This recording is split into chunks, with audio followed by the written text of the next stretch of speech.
I wanted to do the movie because I liked the script, and then I enjoyed Kiah and Tristan's first movie, Wormwood. I think that with this movie, they really proved how talented they are. They gave me the chance to play, for the first time, a real baddie. And Finnegan, she's like a vampire, my character, who instead of blood, she sucks souls, and all she wants is universal power and control. And she's very dangerous because she can imitate emotions, but she doesn't feel any of them. So no guilty, no regrets, just pleasure. I like very much what's going on right now in America. The films are amazing because there are strong films like a big budget movie, but also film d'auteur. And the women in Hollywood are so courageous. They say what they want to say. They're not scared, or if they're scared, they try not to be. And I think that here in Europe, we have to learn a bit from that. Mm-hmm. We're still scared to talk. Mm-hmm. Yeah, with like Me Too and Time's Up, like things seem to be really changing for the better. I think that women in America, they are giving the examples right now. Mm-hmm. And in Europe, we have to wake up a bit. Mm-hmm. Yeah, no, definitely. And this film is all about, the detriment of social media. And so, how do you feel about social media? Do you feel like, the message behind this film is that we should kind of put down our phones? We all a bit, possessed, I have to say. And of course, I have 2 kids, I have 2 girls, and I try to say, but at the same time, we are. And at the same time, when I'm looking for my kids, how can we be without a telephone? But there is another metaphor in the film that is sometimes we have to kill our mothers. In the film, in the film sometimes we say, that to grow up, sometimes we have to see, mm-hmm. We have to learn how to deal with that. Yeah. It's a metaphor, of course. Yeah. But it's what I say to my kids. I always say, take the best and throw away what is not good. Wormwood, and from this movie, you really see how talented they are, and they give me the chance to play with all those incredible young and talented actresses and actors from Australia and England, and also they gave me the chance to play for the first time in my career a real baddie. Monica's character comes along and she's sucking people's souls out through their phones. And she used to be a good necromancer. Yeah. And I think bad girl. And it's awesome because it's girls trying to take her down, and we're the tough ones. We're the ones who do all the killing and all the the usual man stuff. So I love this film because it's really flipped the gender roles, and we're the ones teaching the men what to do. Which is actually how it works in my life too, actually. Oh, yeah. Actually, that's how it works in everyone's life. But just on movies, right? Exactly. Every day was massive stakes. You come in, it's like, okay, do this or the world will end today and tomorrow and the next day. And we have to, so it was, the whole shoot was so fast paced and high energy. It was awesome. You were completely lost. Yeah, really. First time for me. And I'm so excited, and I haven't seen the film yet. And anyway, it was a great experience to work with Kiah and Tristan, Roache-Turner, so talented, and I'm sure that they're inspired by great directors as George Miller, but also Italian filmmakers, and maybe that's why they thought about an Italian actress for this movie. And so for me, it was the possibility to go back in the film de genre, and in a different way, because I play a real baddie.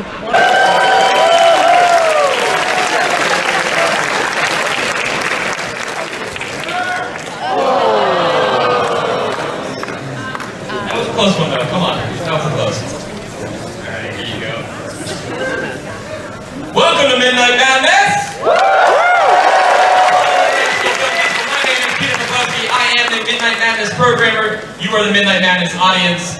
You're the audience that watches 10 of the great midnight movies of the year. And man, this is a movie I had the great pleasure to see in the Cannes Film Festival in the marketplace. And when I saw this film, I was excited going in because these guys made another movie that is pretty freaking wild called Wormwood, Road of the Dead, which we played at the Toronto After Dark Film Festival where I began my career as a programmer.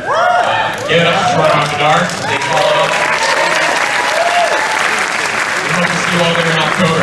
All right, now, to continue, I would like to acknowledge that tonight's event is taking place on the treaty territory of the Mississaugas of New Credit and the traditional territory of the Haudenosaunee, the Anishinaabe, and the Huron-Wendat. We appreciate the opportunity to work in the community. This film is eligible for the Midnight Madness People's Girls' Choice Award.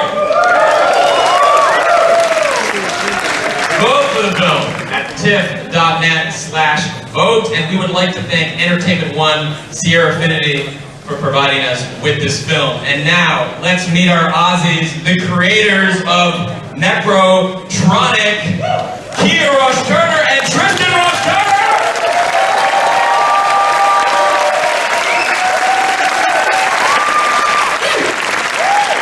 Hello, legends. Can I introduce your Certainly amazing can. cast? Let's meet our necromancers, Caroline Ford and Tess Haubrich! And of course, the queen of the underworld, Bellucci!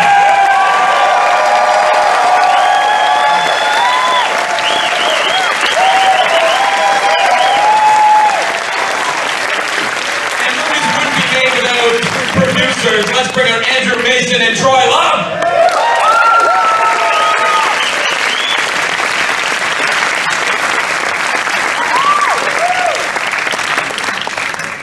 What are we about to see? Legends. You're about to see some awesomeness. But first up, I just want to say thank you so much for having us here. We're brothers. This is the first time we've ever been to Canada. We love TIFF. We fucking love Toronto.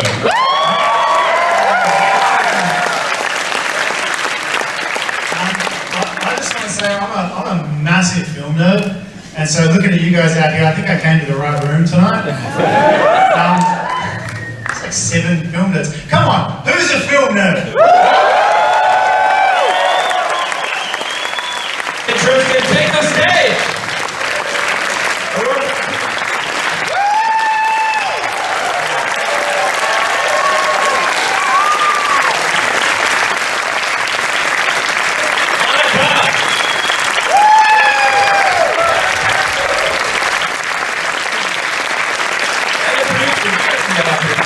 Andrew, Troy, and your cinematographers here too, right? Tim Hagel.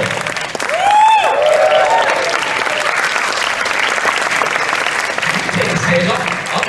And the composer, Michael. The composer's here as well. Yeah. Everybody up here. All right, Monica, how much did you enjoy being the queen of the demons? Oh my God, I have to thank really Kiah and Tristan. Can I just interrupt you? This is the first time Monica's seen the film, so I'm watching them very closely. So horrible. Yeah, so horrible, so mean. No, it was great because it's the first time I play a real baddie. And so this woman is a mother, but she's the most horrible mother I've ever seen. And really, I have to thank, because for me it was a great experience to be in this movie, to work with those young, incredible, talented directors, and to have the chance to play with all those beautiful, talented, young actresses and actors. So thank you very much. I'm really honored to be part of this team. Thank you. Any other questions from the audience? Yes, right there. I was wondering if you could speak to the visual, the collaboration on the visual style and the musical style, because both are like really super specific to the tone. The questions with regards to both the visual style and the musical style. Here we go. It's really good. Here's a composer and a DP that we prepared earlier. What's up? What's up, Michael? That's Dolby. Surrounds him. Like a third. That's right. I don't need the turn. This is so exciting. What a joy to work on a film like this. As a composer, you don't really get to write a lot of notes. You know, you don't do dramatic, or this dramatic at least anyway. So it's just a joy to work with these guys. I'm very emotional and nervous. Fantastic. Tim, can you describe the process and working with the directors in terms of the lighting of the film? Because it's got a very distinct visual style. So what was the first conversation? Let's just make it as fucking badass as we can possibly make it. And, you know, guns and a lot of contrast and a fantastic cast. It was, you know, it was fantastic to make happen. And in terms of the ghost aesthetic, what was the inspiration for that aesthetic and how was that generated? Well, to talk a little bit more to the visual aesthetic, I just showed Tim Blade Runner several times, and I said, can you copy that, but not get us sued? As much as you can, and don't get us sued. And I think we're going to get sued though, you know. So he took very well. And with Mr. Lyricki, I said, can you take Danny Elfman and inject LSD into his brain, and then attempt to make movies in that style? And I think he did that very well too, you know. And,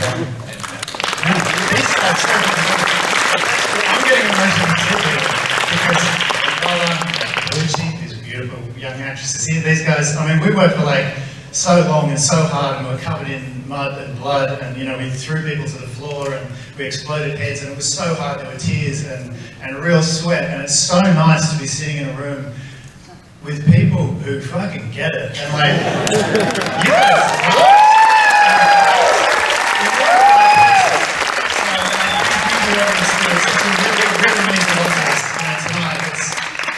I'm gonna cry. I'm gonna fucking cry. Take the microphone. No, I just wanted to say one thing. You talked at the beginning about how you made Wormwood in the backyard. You worked with so much more resources in this film. What was that like to go from Wormwood to a production like this? Was it the same thing? Sometimes you hear that it kind of feels the same. Or is it more problems, more money, more problems, that sort of thing? It was awesome. The catering every single day was amazing. All this food that you had in front of you, you had coffee machines on every single set. It was amazing. I couldn't believe it. Yeah. Like Wormwood, our mum was literally making the cupcakes for us at lunchtime. And they tasted good, but they weren't catering tasted good. They were good. It tasted good. So, all right, right there. The cupcakes on this film were very good. I have to say. Right there. So I was just wondering where the idea came from to like base a plot around the film around what is essentially a Pokemon Go for ghosts. The idea, the mobile game idea, was I assume Pokemon Go was an influence. That was actually a pretty late addition. As we were sort of getting closer to greenlight and production, obviously Pokemon had a massive sort of global explosion. And then it just popped into our head one day, we're like, yeah, we should put that in the movie. That'd be great. That'd be awesome. Yeah, instead of throwing them animals, you make them ghosts. Then you make a badass evil villain want to feed on them to take over the earth. And yeah, it just flowed from one to the other. It's natural, right? That's normal progression. I